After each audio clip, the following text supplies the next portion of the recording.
1 September 1939, Poland. Germany strikes with a sudden and crushing force, sending tanks and aircraft deep into Polish territory before defenders can regroup. Roads fill with refugees as villages burn and columns of civilians come under fire from the sky. The German army tears through the country with terrifying speed, and 17 days later the Soviet Union enters from the east, sealing Poland's defeat. Between the two invading armies, towns are occupied, families are expelled, and shootings, beatings, and mass arrests become part of daily life. Yet the violence only strengthens the will to resist, and underground networks begin to grow in forests, fields, and crowded city streets.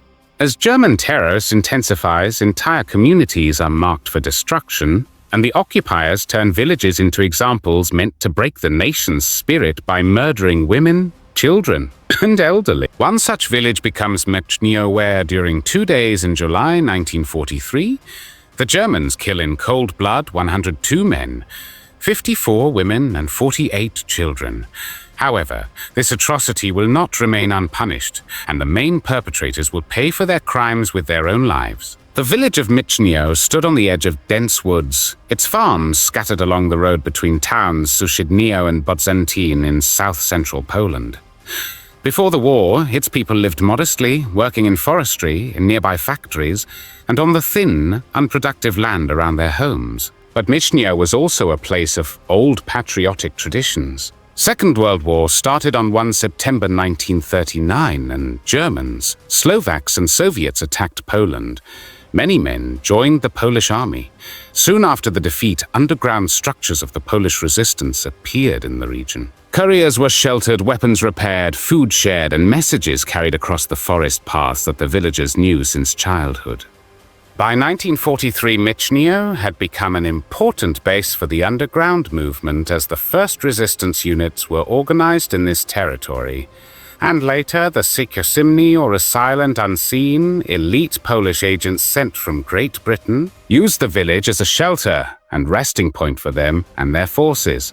Houses became meeting places, workshops were hidden in barns, and the Matrek family acted as trusted liaisons for couriers moving through the region. When Lieutenant Jan Piwnik, one of the agents sent from the United Kingdom, known also as a Poniary, arrived in this territory in June 1943, he found in Michniów a community already deeply committed to the Polish underground. His patrols often stayed in the village, and the locals supported them with food, repairs, and shelter. Help that, in the eyes of the Germans, marked Michniów as a target. At the same time, German terror in the surrounding countryside grew harsher, and the so-called pacification operations swept across villages. German gendarmes and SS men burned homes, shot civilians, and carried out public executions meant to break the will of nearby communities. The 62nd Motorized Gendarmerie Platoon under SS-Brigadeführer Herbert Schuster was particularly brutal, and their actions, together with those of other SS and police units, filled the region with stories of burned farms, murdered families, and unexplained disappearances. Lists of suspected underground supporters circulated among officers of the Gestapo, the Nazi secret police. Names from Michniów began to appear on these lists with details that could only come from informers or repeated surveillance. Whether the Germans acted on denunciations alone or used Michniów's resistance activity as a simple pretext mattered little. By early July, the decision to destroy the village had already been made.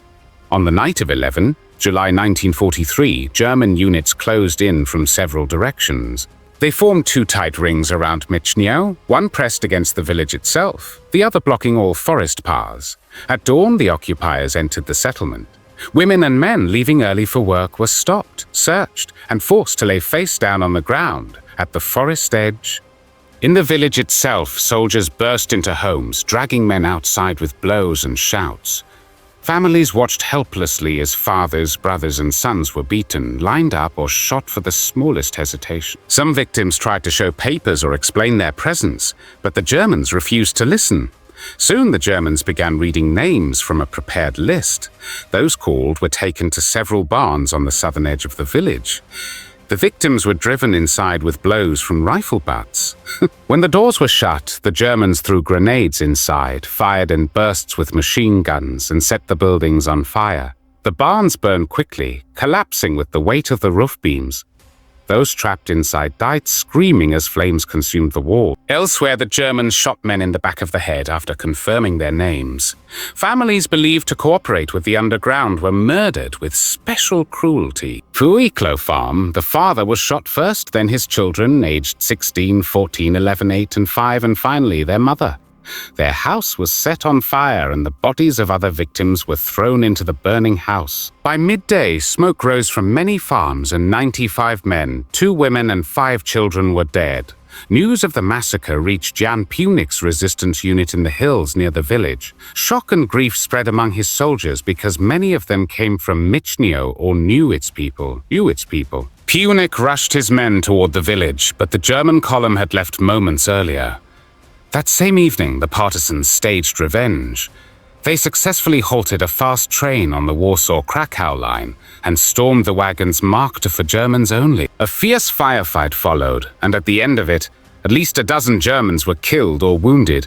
On the wooden walls of the carriages, the partisans carved 2 words that echoed through the district.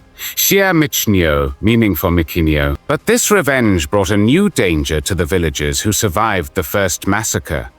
The next morning, on 13 July 1943, German police and gendarmerie returned in strength to the village. The Germans, before they entered the village, took positions on the hill west of the settlement and cut off every path from the forests and opened fire on houses and barns. Some villagers had fled during the night, but many had remained, hoping the worst had already passed. Women, children, the elderly, those who believed that the Germans would kill only suspected underground fighters, stayed, and this belief proved fatal. The Germans entered Michniów again and began killing systematically. Women were driven from homes and shot near wells, barns, and fields. Children clutching their mothers were thrown into burning buildings or executed at close range. One of the most horrific deaths was that of 9-day-old Stefanek de Brouwer, who had just been baptized that morning in a nearby village. The baby, along with his grandmother and godmother, was herded into a barn and burned alive. The mother, still weak after childbirth, was murdered in her home in the village. Entire families disappeared within minutes. By the end of the day, another 102 victims lay dead. 7 men, 52 women, and 43 children.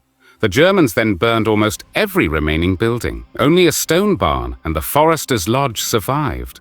When they marched away, they took dozens of animals and forced several villagers to drive the herds to the forest, where the livestock was loaded onto trucks. 16 of these villagers were lined up for execution, but unexpectedly released. The Germans forbade rebuilding of the village and treated the survivors as outlaws. The mayors of the surrounding villages were forbidden to help the survivors, and the Michniów area was intensively patrolled by the German military police. Anyone found near the ruins risked being shot. In the weeks that followed, fugitives attempting to recover crops or belongings were murdered. Some of the wounded or captured villagers were later deported to concentration camp Auschwitz, and only 3 of them survived the war. The bodies of the dead were buried on 15 July 1943 in a common grave near the school by residents of neighboring villages. The Germans allowed the burial but ordered the grave to remain without cross or any other mark. After the Germans left, members of the Polish underground placed signs on the railway tracks nearby with messages describing the massacre, calling it a German Katyn. The name Michniów became a symbol of the fate that befell hundreds of Polish villages. At least 299 of them were destroyed by Germans, nearly 20,000 civilians murdered in rural pacification action. But at the end, justice caught up with the murderers, and some of them died already during the war. The betrayal of Gierzew Wojciechowski, alias a motor, was uncovered less than 6 months after the pacification of Michniów, and this informer was executed on 28 January 1944 in the village of Milgius. Leo Metz, commandant of the gendarmerie post in Skarżysko-Kamiana, and one of the officers identified in Michniów, was killed by Polish partisans in late 1944. Officers Adolf Fachte and Otto Gehring were both killed in 1945 before the end of the war. Other perpetrators faced post-war trials. The destruction of Michniów was discussed also during the 1949 trial of SS-Brigadeführer Herbert Böttcher, the SS and police commander of the Remembrance district. He was convicted and executed in June 1950. Otto Büssig, recognized by survivors as one of the policemen who had taken part in the killings, was sentenced to death and executed in May 1950. Julius Hein, another participant in the Michniów Massacre, was also sentenced to death and executed. In the decades that followed, further investigations brought more perpetrators to trial. In 1969, Gendarmerie Captain Gerulf was tried in Graz in Austria. Though Michniów itself was not included in the indictment, he was convicted for other mass crimes in the region and sentenced to 10 years of heavy prison time. Meanwhile, in East Germany, SS-Obersturmführer Albert Schuster, whose motorized gendarmerie platoon had terrorized the Polish countryside, was arrested after information was provided by Polish investigators. In 1973, he was convicted of war crimes and crimes against humanity and executed by shooting in Leipzig prison. Yet the memory of Michniów endured. Survivors rebuilt their lives in nearby towns, but the ruins of the village remained a silent reminder of the 2 days in July 1943 when an entire community was extinguished. After the war, the site became a place of mourning, later a symbol of rural martyrdom. Today, the Mausoleum in Michniów stands where barns once burned and where families waited for the last blows. The name of the village, destroyed but not forgotten, remains one of the starkest reminders of the brutality of German occupation against Polish citizens during the Second World War.